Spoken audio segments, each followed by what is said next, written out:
So ఇప్పుడు ఇవన్నీ అదే కదా, ఇప్పుడు మీరు చెప్తున్నారు పెద్ద పెద్ద భూములు ఇప్పుడు మేము తీసుకునేవన్నీ కూడా మీరు చూస్తే కనుక మొన్న ఏది మన మాదాపూర్ కానామేట్ దగ్గర తీసుకున్నాము, అది దాదాపు అది 11-12 ఎకరాలు అక్కడ అది తీసుకున్నాము. కొండాపూర్లో 30 ఎకరాలు తీసుకున్నాము.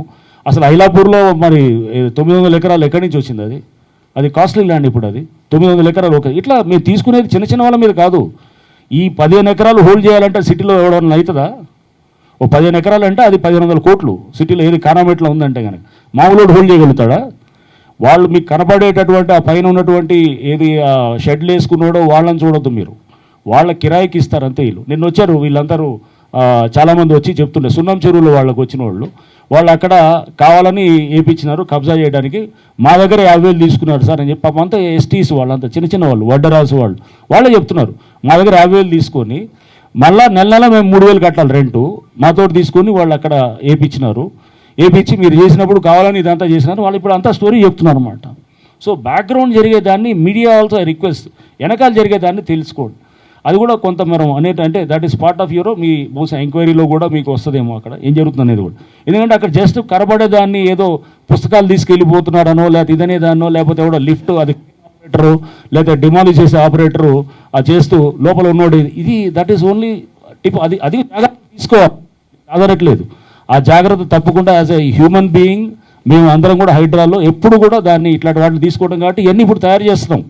ముందే వెళ్ళి వాళ్ళు 10 రోజుల ముందే చెప్పటము, లేకపోతే వాళ్ళందరూ ఎవరైతే కనుక మా వాళ్ళ నష్టపోయారో వాళ్ళని పిలిపించి వాళ్ళకి ఇప్పుడు చేయటము, ఇవన్నీ హైడ్రా మానవతా దృక్పథంతో పనిచేస్తుందని చూపించడానికి ఇదనమాట.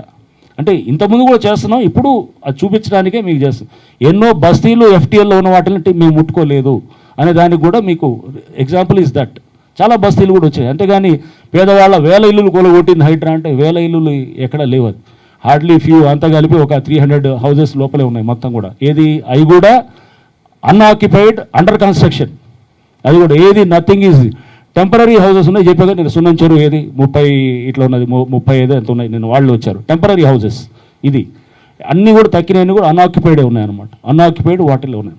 So this is the fact.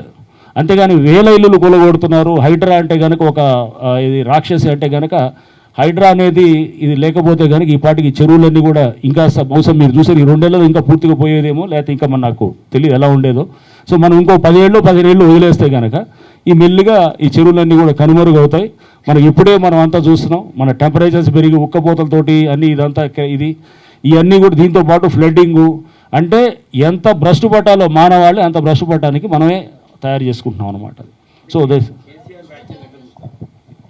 నేను I don't want to comment on political statements and all.